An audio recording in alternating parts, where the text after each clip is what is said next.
What's up, guys? It's Devin, and welcome back to another Doki Doki video. Last time, I apologize in advance if I'm coughing all over the place. I was stupid and I ate a ghost pep before recording this video, so I'm dying on the inside and on the outside. But we're still playing this game.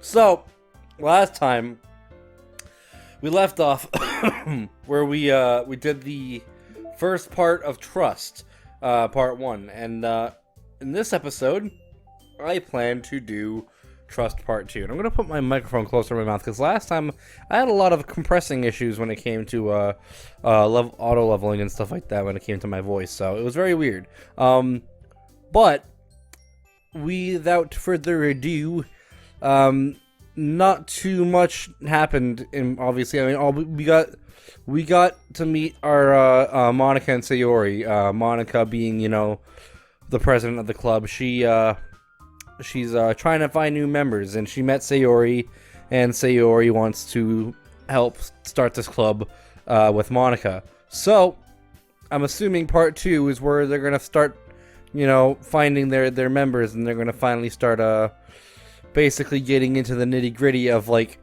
where the actual game starts. Without further ado, let's jump into Trust Part 2. Hey, that rhymed. That was pretty good. Alright.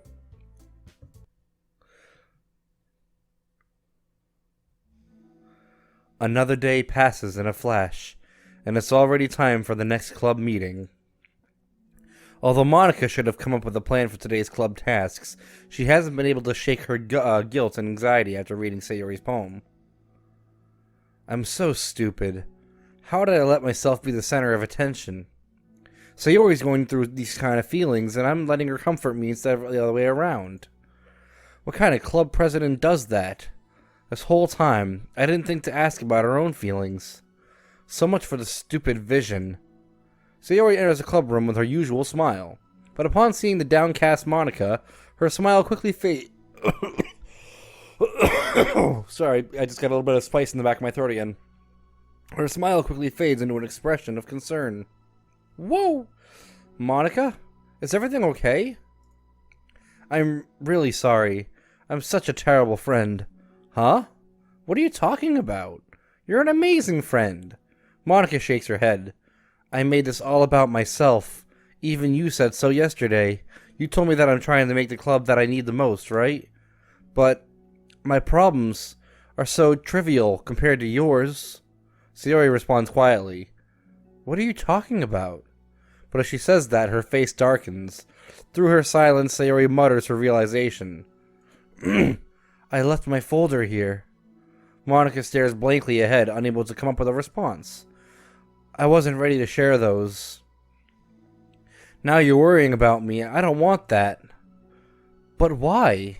We're friends, right? Wordlessly, Sayori nods. Friends look out for each other. I want to be here for you as much as you're here for me. Another long moment passes in silence. The air is incredibly heavy. This is different. It wasn't just about you yesterday, it was about the club. Besides, things were so happy yesterday. You don't have to do this all of a sudden. I don't want it. I like happy. So, if you do this, then you're just being selfish. Monika massages her forehead, struggling through the frustration of such a paradox.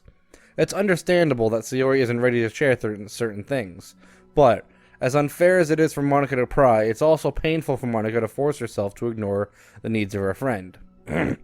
I'm sorry I looked. I disrespected your privacy. No, I don't blame you for looking. You would have at least needed to check if it was mine. Yeah. Monika takes a deep breath. Okay, I understand that you don't want me to worry, and I think I'll be able to put this aside so that we can move on. But, can you promise me something? Promise you what? Monika pauses to collect her thoughts. This is the Literature Club. It's a place where people can express themselves in ways that life normally doesn't allow them to. That's the vision. In fact, it's our vision. Right the way into your heart, or whatever. So, I just want you to promise me that you'll remember that too. It doesn't have to be right now, but I want to be here for you when you need it. I want us to be ourselves like that. Sayori smiles gently. I'll promise if you promise. Unable to help it, Monika returns Sayori's smile. I promise. Me too. As the conversation closes, the mood in the room is lifted. With that behind them, it is time to proceed with the club activities. So, sorry, the ghost pepper is really just making my insides go all nuts. Want to teach me about poetry? Huh? But what about recruitment? It's fine, we have plenty of time for that. But right now I feel like I want to do this. I mean, I do have to fulfill my end of the promise, you know? There's no way I can say no to that. Just don't expect much. I do a lot of writing, but it's not like I'm a scholar or anything. That's fine. I think I just need, like, some motivation. I never know where to start when it comes to writing poems. Starting isn't so hard, so you kind of just need to write down your feelings and see where it takes you. Yeah, but that wouldn't come out any good. Ugh. Sorry about that. Whoa. It's not supposed to. You're gonna have to fight your perfectionist mind on this one. This is a really bad idea. Doing a visual novel while I'm dying from a pepper. That's a very bad judgment call. But hey, we're here. Oh, I did not mean to do that. Well, we have the history button. You can just start writing your feelings and see what kinds of things it makes you think of. And then you can turn your feelings into a little story. You can get your feelings down first and then make it sound pretty later. It's not building a railroad where you go from one end to the other. It's more like a collage where you find the things you want to put in and then you arrange them in a pretty way. At least, that's how I do it. It's not like that's the only way, but it's a really good way to not get stuck right at the beginning. I understand. Yeah, I always get so caught up in how it sounds that I forget about what's actually important. Monika pulls out a pen and paper to start writing on. Stop being a perfectionist, you idiot. I'm just kidding. Haha, funny joke. Haha, idiot. Monika scribbles out "you idiot" after she writes it down. No, keep it. What? Why? Are you calling me an idiot? Of course not. But the point is that you're not supposed to police your feelings, right? Be as dramatic as you want. But I was just... Well, yeah. Underneath the scribble, Monika rewrites, "you idiot." She stares at the paper. Her words stare back at her. It's kind of funny how I wrote that down, what I was mad at myself for, and then I did that exact thing anyway. It's really going to take some time getting used to. I believe in you. Thanks. I do too. Me, I mean. But you, of course. Monika continues the exercise, jotting down her thoughts. It's surprisingly quite a struggle to write without overthinking it. But after a while, with Sayori's guidance and encouragement, Monika's sheet of paper begins to look fairly lively, peppered with all of her random thoughts. Phew. Monika looks up and down at her sheet. Gosh, I feel so tense looking at this. My nose is itching, but it's also kind of liberating. Sorry, I had to move. I had to get up and do something. I can tell how hard you're trying. It makes me happy. I think you'll be good at writing poems. Don't give me too much credit. I'd have to have to try really hard at it. Whoa, I can read. But I think it's something that I'll enjoy doing. I'm sorry, I'm very unfocused right now because I'm trying to also deal with the pain at the same time. With you. Sayori beams. I'll stop here, but we still have time. Let's try to work on a new flyer for the club. I won't be so picky about the language. Yay, let's do it! Monika and Sayori proceed with their work. With each passing day, the two of them become more confident in the club. Not simply from their recruitment planning, but from their vision as well. As their bond strengthens, so does the essence of the literature club. Finally, they begin to truly feel it's only a matter of time before they find more members.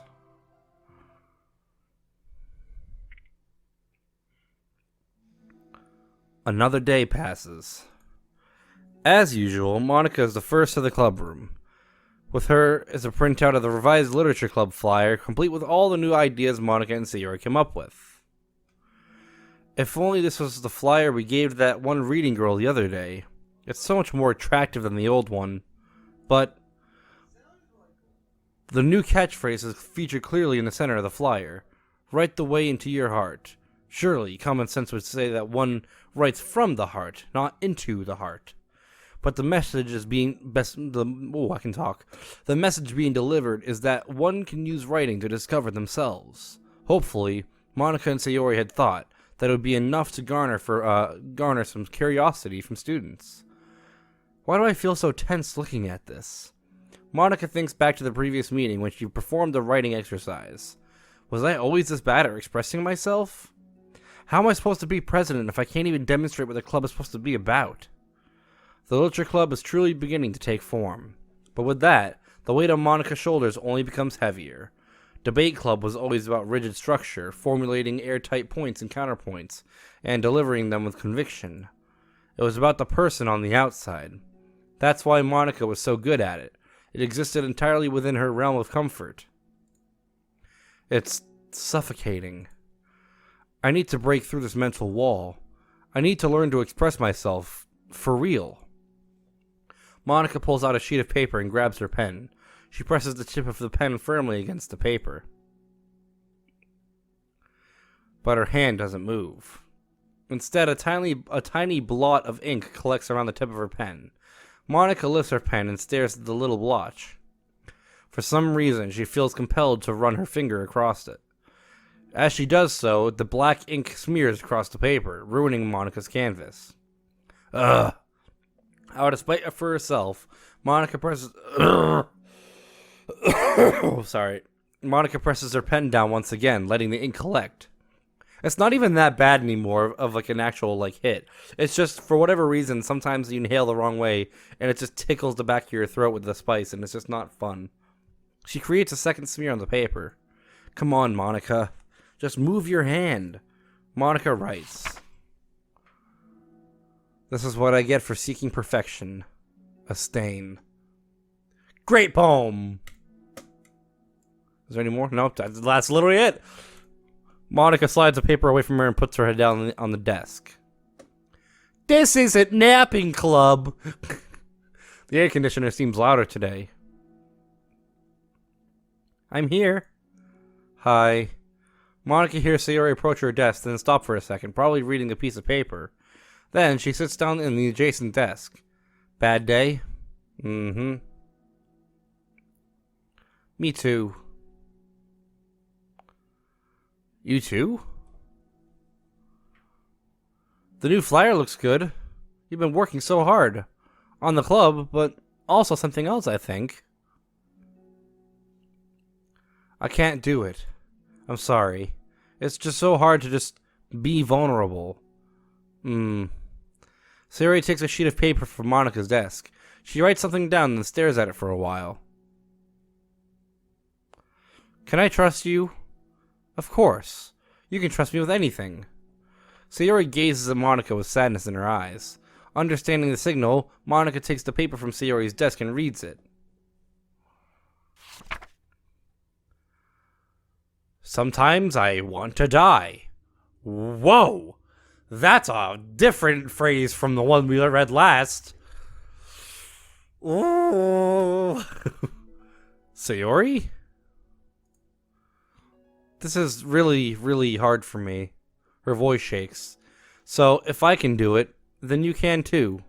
Because you're like a million times better than me. That's completely not true. Sayori takes a deep breath, trying to steady herself. That's something about me that I've never told anyone before. Even now, my head is like screaming at me to stop.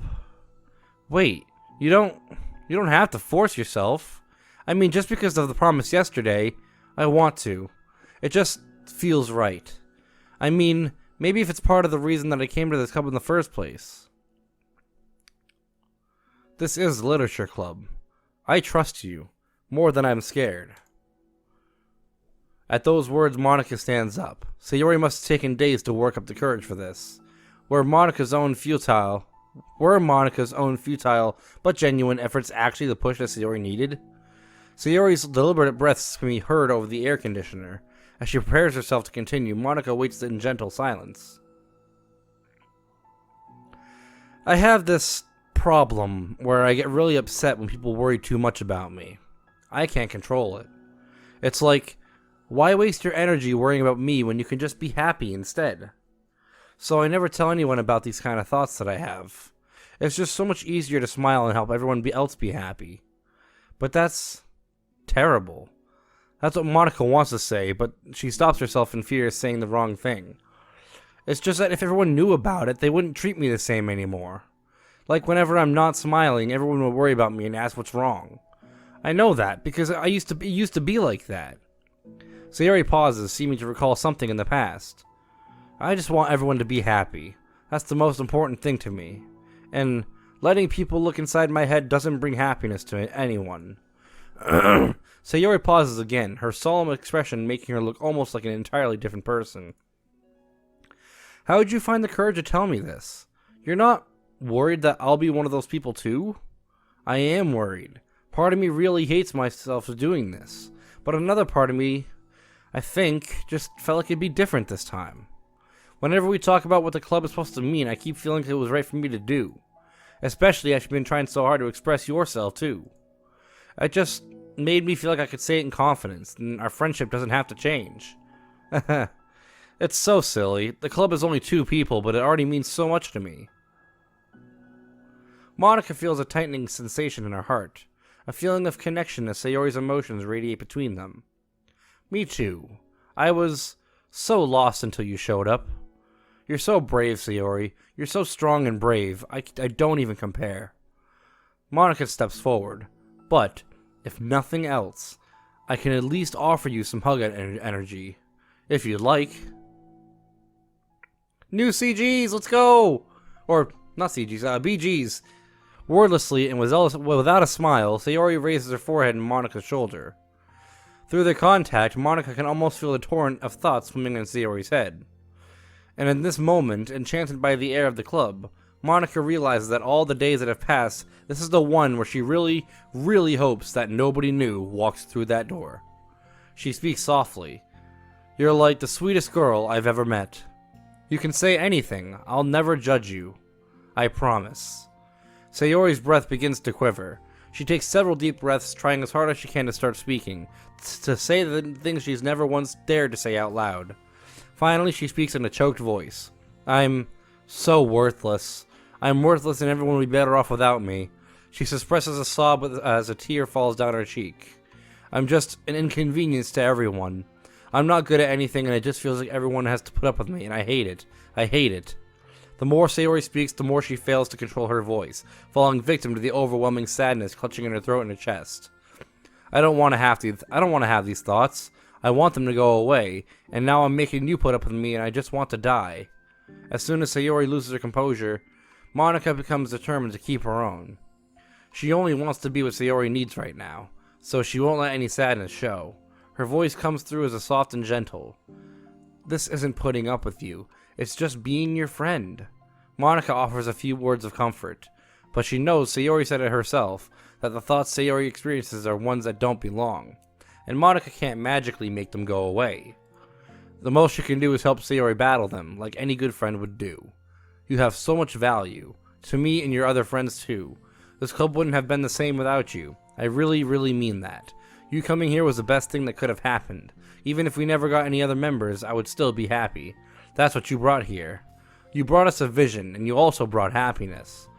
And that's your favorite thing to do, right? There's that tickle again. Sayori doesn't respond, but Monika feels her gently nod. No more words are needed between them. The two share their embrace for a while longer, Monika letting Sayori take as much time as she needs. Once her breathing steadies and her sniffles fully cease, Sayori lifts her head and wipes her eyes. I guess I needed that. Some days are harder than others. Well, I'm here whenever you need me. But any other time, I'll make sure that things are the way they usually are. If that's what makes you happy. Mm-hmm. Thanks. You're the best. No, you are. The two exchange smiles. You know, sorry to bring this up all of a sudden, but have you considered talking to a professional? Sayori nods. It's scary, since it's already so hard to tell people. Yeah, well, Of course, the choice will always be your choice, but if you're ever looking to find the courage for it, I can do my best to help you. Thanks. I think it helps knowing that you would. Sayori suddenly yawns and stretches. Wow, that made me tired. And hungry. Well, I won't make you do any more work today if you're not up for it. No, I want to. I mean, I can say that it's definitely the one thing that makes me happy. Monika smiles.